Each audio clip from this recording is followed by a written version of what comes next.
Morning, everybody. All right. Well, in a previous lecture, we had looked at this diagram, which is a way of showing how, as the Earth orbits around the Sun appears to pass in front of different constellations during different times of the year.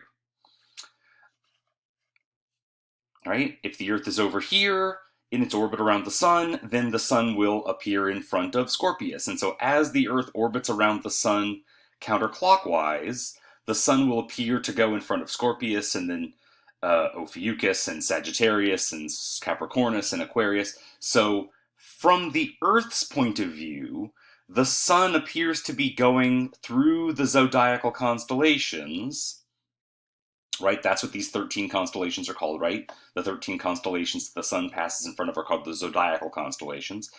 The Sun appears to go through those zodiacal constellations counterclockwise, right? Because the Earth is orbiting the Sun counterclockwise, then from our point of view, the Sun is going around the sky, around the celestial sphere counterclockwise, right? So let's zoom out and look at this from the celestial sphere.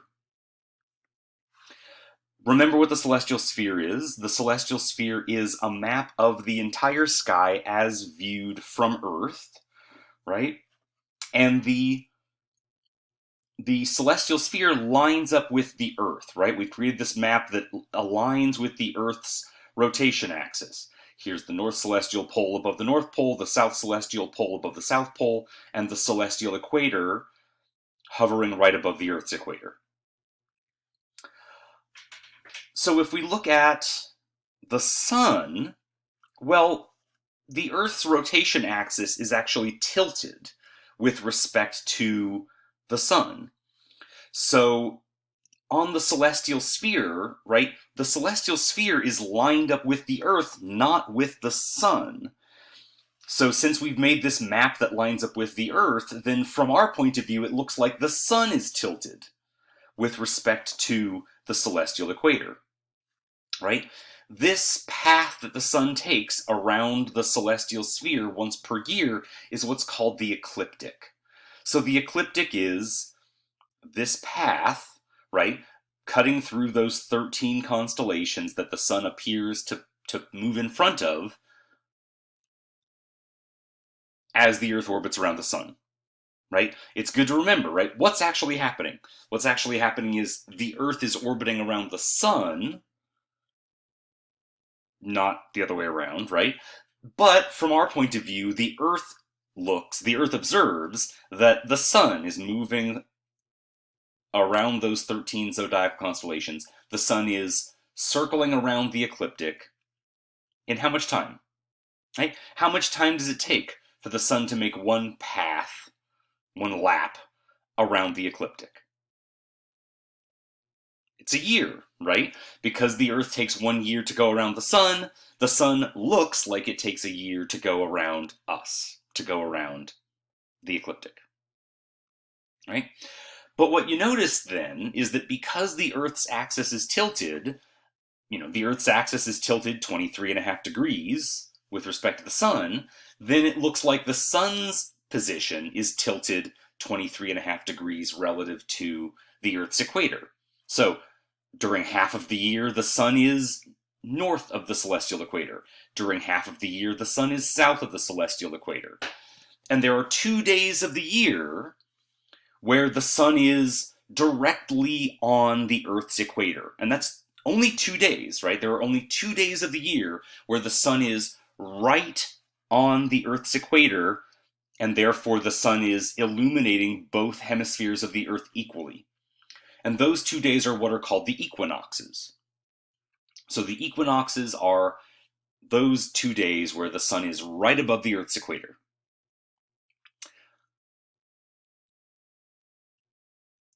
It's this motion of the Sun around the ecliptic, around the celestial sphere, that gives rise to the seasons.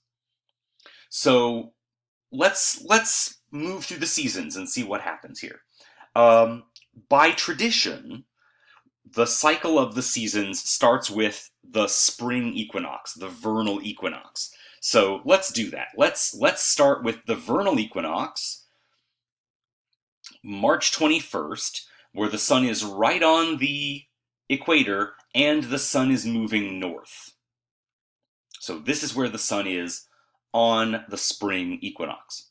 All right? And the sun moves around the equator going counterclockwise. So that's the day where the sun is right in the middle of the celestial sphere. The sun is right on the equator. The sun is, well, it's the middle of spring, right? And so the sun is going to keep on moving counterclockwise, counterclockwise, counterclockwise, going higher and higher and higher, higher in this case meaning further north, week after week after week, until the sun gets as far north as it can get for the year. On June 21st, that's what's called the summer solstice. So the summer solstice is where the sun reaches right here. The sun is as far north as it can get for the year. The sun is illuminating the northern hemisphere as much as it can. It's illuminating the southern hemisphere as little as it can. And that is the, well, I should be more specific, that's actually the northern summer solstice. All right? And then the sun keeps on going. It keeps on going, counterclockwise, counterclockwise, counterclockwise, but now it's starting to go a little bit south, a little bit south, a little bit south, a little bit south, until it hits the equator again. Now that happens on September 21st. That's the autumnal equinox, or the fall, the autumn equinox. Right? The sun is back on the equator. The sun is illuminating the northern and southern hemispheres equally. It's the middle of autumn. And then the sun keeps on going, counterclockwise, counterclockwise, counterclockwise, going further south, further south, further south, until the sun gets as far south as it can get on the ecliptic. It gets as far south as it can get on the celestial sphere, and that is the, well, that happens on December 21st. That's the northern winter solstice. Right? Why is it the northern winter solstice? Well, because the sun is all the way down here, the sun is illuminating the southern hemisphere as much as it can, and it's illuminating the northern hemisphere as little as it can. And if the sun is illuminating the northern hemisphere as little as it can, then it's cold in the north, and therefore it's winter. Right? And then the sun keeps on going, right? Keeps on going counterclockwise, but now the sun is starting to move north, a little bit north, a little bit north, a little bit north, until it hits the equinox again, until it hits the equator again. It is the next March 21st, it is the next spring equinox. 1 year has passed. Right? Why is the weather so temperate in the spring and in the fall? Because the sun is near the equator and the sun is illuminating both hemispheres evenly. Why is it hot in the summer? Because the sun is as far north as it can get, and therefore the sun is beating down on the northern hemisphere more directly. The sun is gonna the northern hemisphere is going to absorb more direct sunlight, more flux of sunlight, and therefore it's hotter.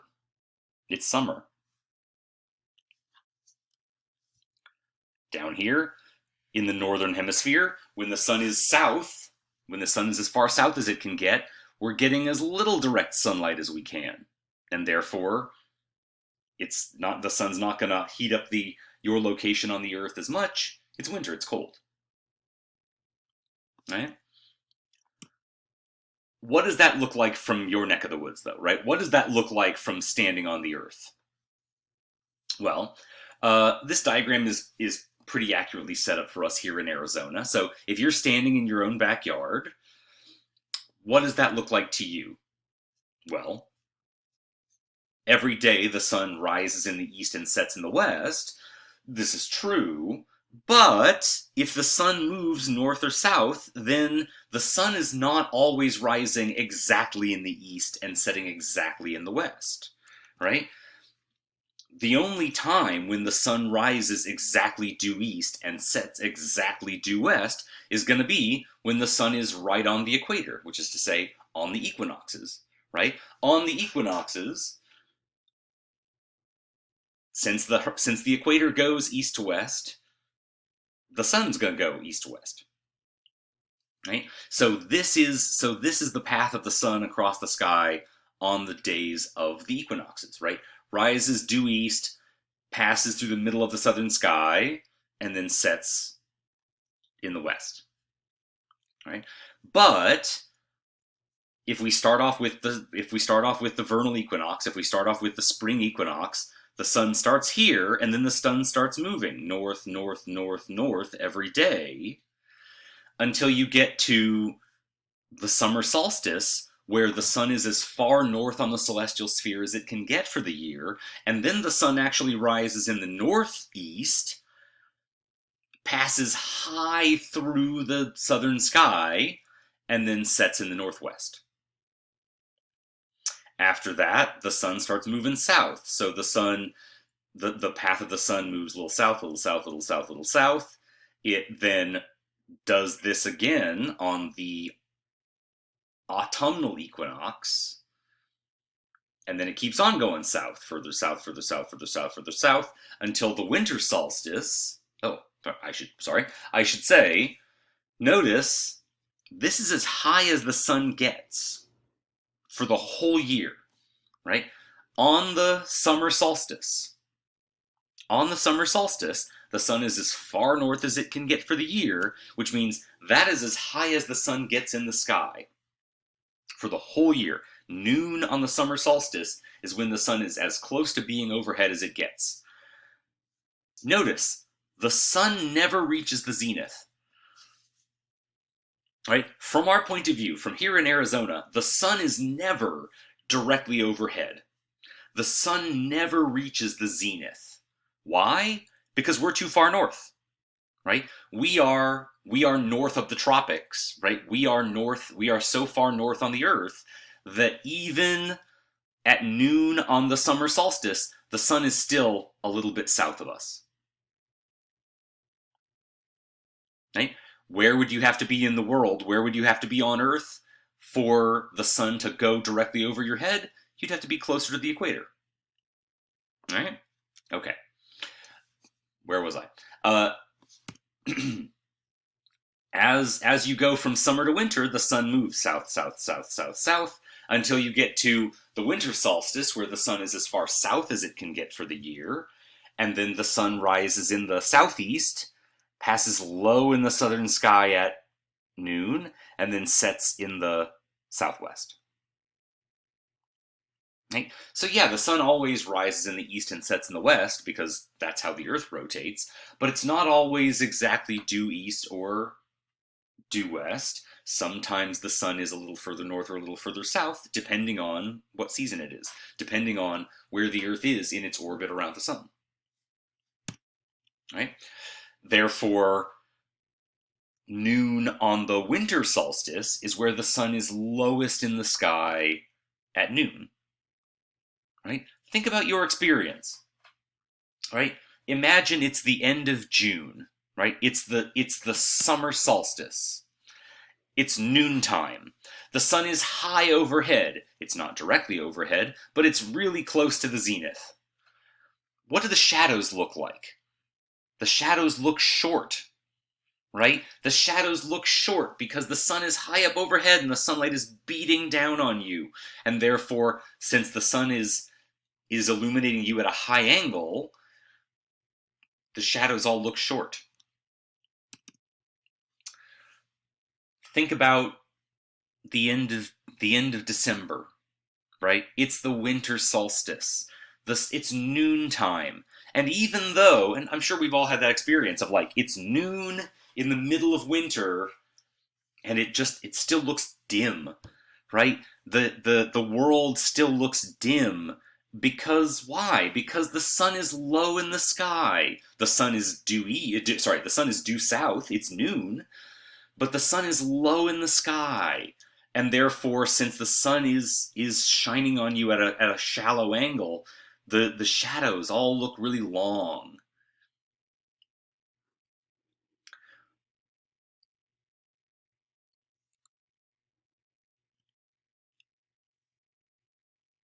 Let's look at this from a different perspective, right? Because this is not the most intuitive thing. Hopefully this is making sense to you, but I'm going to be honest. You kind of have to wrap your head around thinking about the world as being spherical and moving around, right? We're all used to thinking about the world like this. We're all used to thinking about the world like, well, here I am standing on the world.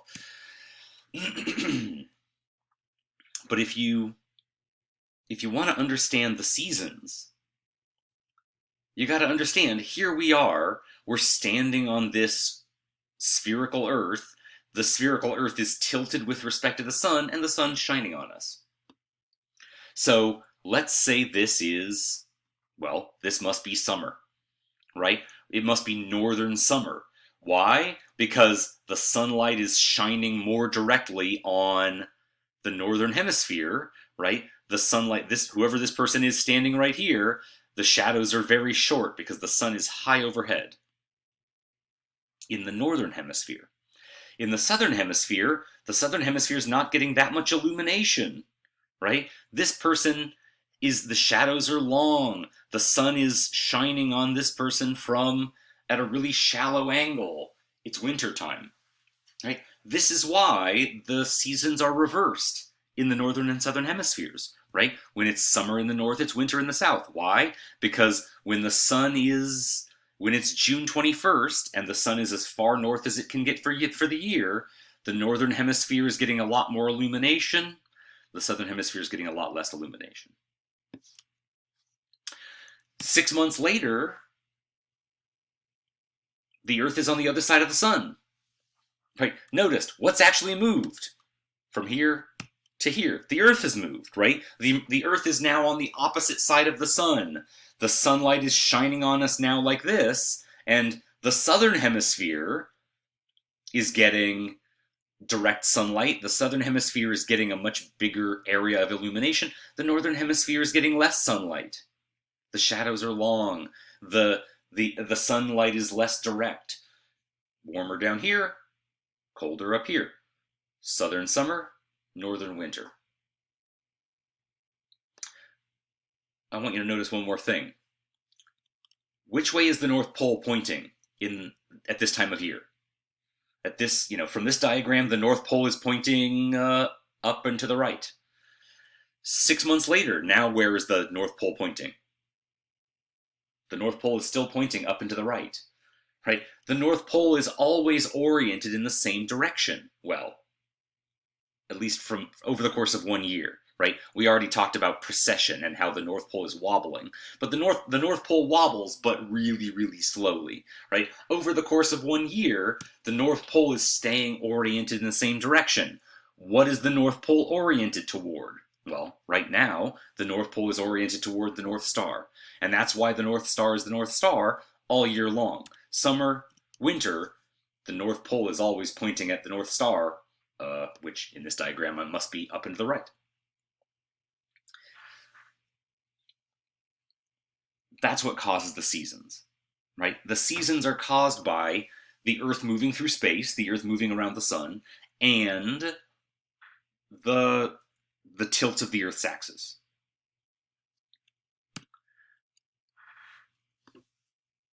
Every planet has a little bit different tilt to it, and therefore every planet in our solar system has slightly different seasons. Some planets have no tilt at all, right? Saturn has almost no tilt to its axis. The sun is always right. Let me go back to, let's do this diagram here, right? Saturn has no axial tilt. The sun is always right on the equator.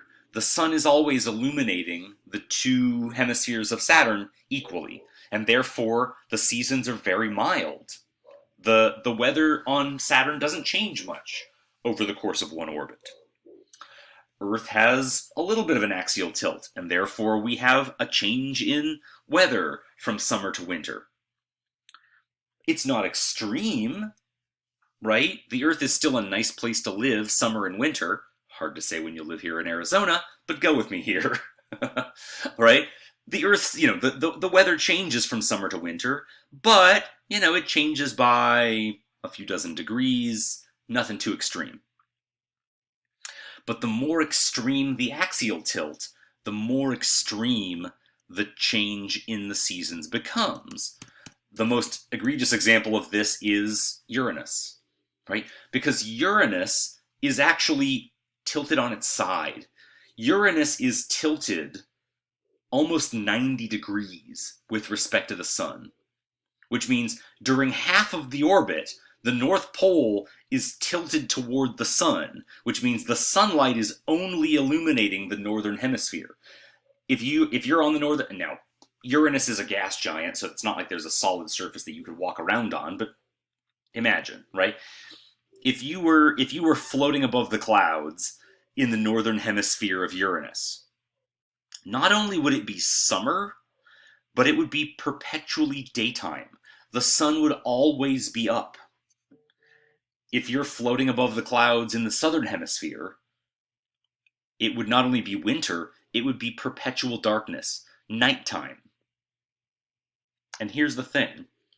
It takes Uranus 80 years to orbit the sun once, which means the seasons don't last 3 months like they do here on Earth. The seasons last for 20 years, right? When Uranus is in this part of its orbit, it is daytime and it is summer for 20 years, which means with 20 years of summer, a lot of warm air builds up. Conversely, the southern hemisphere doesn't get a lick of sunlight for 20 years, which means a lot of cold air builds up. And then 20 years later, Uranus orbits over here. Now the sun is above the equator. It's springtime or fall, depending on which hemisphere you're in. The sun is illuminating both hemispheres equally, and what happens? All the warm air that built up over here crashes into all the cold air that built up over here, and what happens when hot air and cold air crash into each other? Well, here on Earth, what happens is storms, hurricanes, lightning strikes, lots of weather, and the exact same thing happens on Uranus, right? Summer and winter is really boring on Uranus. It's just like constantly hot over here, constantly cold over here. When springtime happens, all hell breaks loose. The weather goes nuts because all the hot air and cold air that had built up for 20 years starts mixing, swirling, crashing. You get storms, hurricanes, a lot of lightning going off. It gets really messy for, several years, and then eventually things calm down, Uranus orbits over here, and the seasons flip. It's now constantly daytime summer over here, constantly nighttime winter over here, for another 20 years. So, not every planet has seasons the way we do. Every planet is a little bit different, depending on what the tilt of its axis is. Some planets will have more mild seasons, some much more extreme. Earth is somewhere in the middle. We've got a bit of a tilt, but nothing too extreme. We've got seasons, but nothing too extreme.